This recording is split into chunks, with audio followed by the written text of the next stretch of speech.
ఏంటి వణుకు పుట్టడం ఏంటి? సమ్మర్లోనా వణుకు? వింటర్ సమ్మర్ ఏముందిలేండి, వాతావరణ ప్రకారం వణుకు పుట్టాల.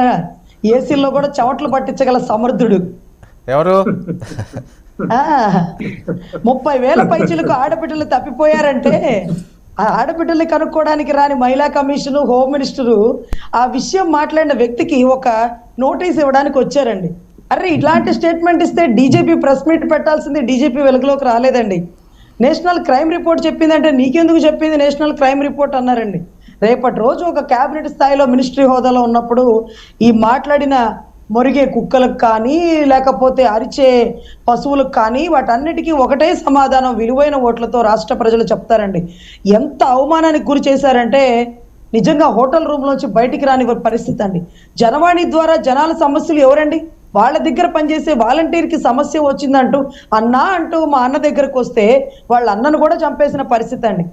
ఈరోజు ఆ అమ్మాయికి జరిగిన అన్యాయం గురించి జనవాణి ద్వారా జనాల్లోకి వెళ్ళాలి, వైజాగ్ సమస్యల గురించి, పాలిమర్ గ్యాస్ లీకేజ్ గురించి కనుక్కుందాం, లేకపోతే ఏదైతే సుగాలి ప్రీతి సమస్యను ఖండిస్తాము అంటే ఈరోజు నీకేం పదవి ఉంది, నువ్వెవరివి, నువ్వు కార్పొరేటర్వా, ఎమ్మెల్యేవా, ఎంపీవా అని అడిగి ప్రశ్నించి బాధ పెట్టిన పరిస్థితి. 2 చోట్ల ఓడిపోయిన నా అన్న అవమానాన్ని దిగమింగి దక్షిణాఫ్రికాలో ఒక ట్రైన్లో వెళ్తున్నప్పుడు ఇలాగే గెంటేశారు మహాత్మా గాంధీని. ఏమాత్రం ఆగేందా ప్రయాణం, స్వాతంత్ర ఉద్యమానికి కీలక నేత అయ్యాడు ఆ వ్యక్తి అంటూ నేను కూడా అదే ప్రామాణికంగా తీసుకుంటానన్న మా అన్న ఆవేదన మేము అర్థం చేసుకున్నామండి. అన్న ఏది చెప్తే అది శిరసా వహిస్తాం. ఇక్కడ పోటీ చేస్తారా, ఇంకో చోట పోటీ చేస్తారా, ఆయన ఏ ఆసనంలో కూర్చున్నా, ఆయన ఏ శాసనం ఇచ్చినా మేము శిరసా వహిస్తామండి. ఏంటి పిఠాపురం పరిస్థితి ఏంటండి? పిఠాపురంలో ఒక గందరగోళంగా నడుస్తుందని ఆ వర్మ గారు ఏదో ఒక స్టేట్మెంట్ ఇస్తున్నారు, మన పవన్ కళ్యాణ్ గారు ఒక స్టేట్మెంట్ ఇచ్చారు. పెద్ద ఎత్తున మీ జనసైన్యం కాదు, వైసీపీ ఉద్దండులందరూ కూడా అక్కడ మకాం పెట్టారట. సార్ అసలు వాళ్ళు ఏదో ఓడిపోయినామని వాళ్ళ వైపు కలుపుకున్నారన్నారు.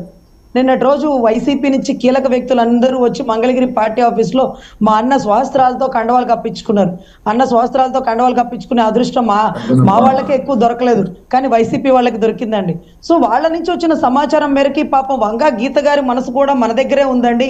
ప్రజారాజ్యం పార్టీలో మీరు సీట్ ఇచ్చినప్పుడు కొణిదెల వారి కుటుంబానికి బానిసగా ఉంటానన్న వంగా గీత గారు అక్కడ పనిచేయలేకపోతున్నారు. మీరు ఒక్కసారి అడిగితే ఆవిడ చెంగుమని గెంతేసుకుంటూ వచ్చేస్తుంది అన్న విషయాలు తెలిసి బహుశా అన్న వంగా గీత గారు మా దగ్గరకు వస్తే బాగుంటుందని అడిగారు. మరొక 2-3 సార్లు అడుగుతారు. ఈ ఎలక్షన్ కి ముందే వారు వన్ సైడ్ అవుతుందండి. సో ఖచ్చితంగా ఎనానమస్ గా ఎంపికైనా ఆశ్చర్యపోనక్కర్లేదు. ఆయన మాట్లాడిన దానికే పెద్ద కాంట్రవర్సీ అయ్యింది. ఇప్పుడు మీరు వైసీపీలోకి వస్తారు కదా అని అలా కౌంటర్ వేశారు. మళ్ళీ మీరు వంగా గీత గారు ఇంకో 2 సార్లు అడిగితే ఆవిడ వచ్చేస్తారు అంటే ఇదొక కాంట్రవర్సీ.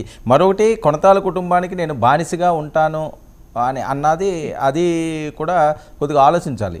ఎందుకంటే ఓకే కొనతాల కుటుంబానికి, కొణిదెల వారి కుటుంబానికి ఖచ్చితంగా నేను వాళ్ళకి విధేయురాయిలనై ఉంటాను అనడం వేరు తప్పించి బానిసగా ఉండడానికి ఉంటుందా ఒక అలాంటి బ్యాక్గ్రౌండ్ ఉన్న వ్యక్తి?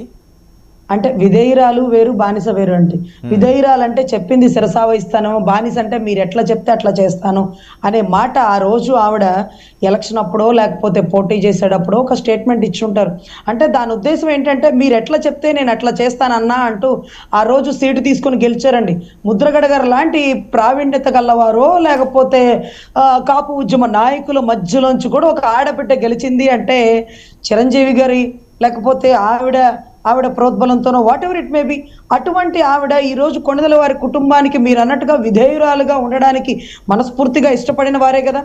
సో ఈరోజు సార్ గెలిచిన బాలశౌరి గారు, బలమైన బాలశౌరి గారే నీ గురించి నాకు మొత్తం తెలుసు అంటూ వచ్చిన పరిస్థితులు మనం చూసాం. సరే ఎలక్షన్ మూమెంట్లో ఇటు నుంచి అటు వెళ్తారండి.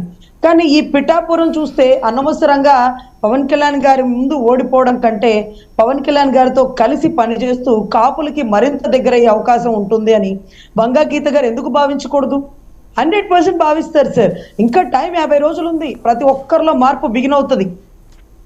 ఓకే, హోప్ మీది. Yeah hope 100%. గాయత్రి గారు నమస్తే అండి, గుడ్ ఈవినింగ్ మీకు, ప్యానెల్లో ఉన్న అందరికి గుడ్ ఈవినింగ్. ఏంటి మీది ప్రజాగలం అంటున్నారు, ఆయన